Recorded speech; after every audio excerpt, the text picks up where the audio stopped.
Teman-teman sekalian, selamat bertemu kembali dengan saya, Justinus Suhari Ruman. Pada kesempatan ini, saya masih akan menjelaskan tentang karakter. Apa itu karakter sebetulnya? Pada video kali lalu sebetulnya, pada video sebelumnya, saya sudah menjelaskan tentang apa itu karakter dari perspektif orientasi tindakan sosial dalam sosiologi Max Weber. Nah, pada hari ini teman-teman sekalian, saya akan menjelaskan tentang pertanyaan ini. Apakah karakter itu sesuatu yang given? Given itu artinya sesuatu yang terberi. Dalam bahasa agama dikatakan sebagai sebuah takdir. Ataukah karakter itu sebagai sebuah konstruksi? Kalau kita berbicara tentang pandangan pertama, sebagai karakter itu sebagai sesuatu yang given, itu artinya bahwa given itu dalam pengertian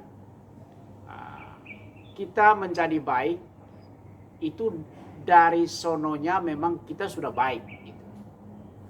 Atau kita akan menjadi seorang penjahat karena memang dari sononya kita adalah penjahat.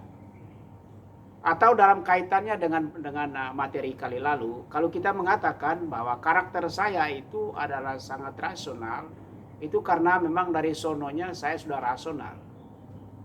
Ataukah karakter saya itu sebagai seorang yang selalu bertindak berdasarkan nilai-nilai tertentu, itu karena memang dari sononya saya memang demikian.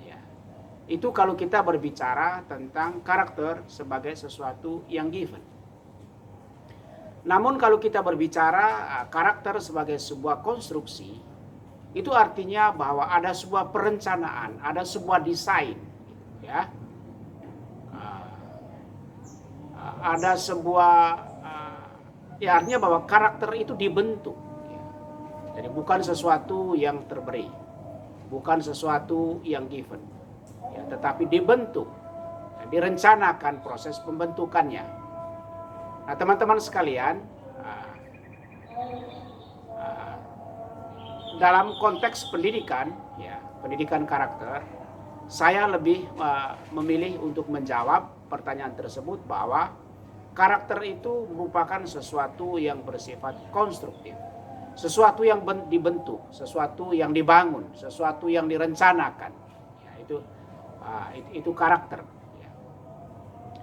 Nah, kalau kita berbicara tentang karakter sebagai sebuah konstruksi, ya teman-teman sekalian, kalau konstruksi itu pasti selalu terdiri dari beragam elemen, ya. Coba teman-teman bayangkan ada teman-teman sebagai seorang arsitek, ya, sebagai seorang membuat sebuah konstruksi sebuah bangunan, artinya bahwa konstruksi bangunan itu dia terdiri dari begitu banyak elemen.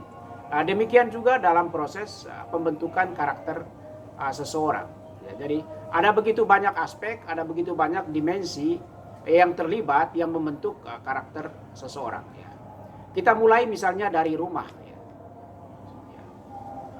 Bagaimana relasi antara suami istri, relasi antara ibu dan anak dan lain sebagainya.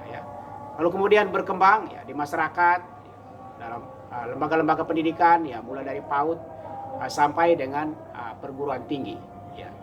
Nah, dalam konteks ini teman-teman sekalian, karakter itu merupakan sebuah usaha yang memang direncanakan, yang memang dibentuk. Nah, oleh karena itu dalam konteks pembangunan karakter kebangsaan, kita dapat mengatakan bahwa kita akan menjadi atau berpikir sebagai orang Indonesia, bertindak sebagai orang Indonesia, ataupun merasa sebagai orang Indonesia kalau ada sebuah usaha yang direncanakan, ada sebuah usaha yang dilakukan dengan tujuan memang pembentukan karakter kita sebagai orang Indonesia.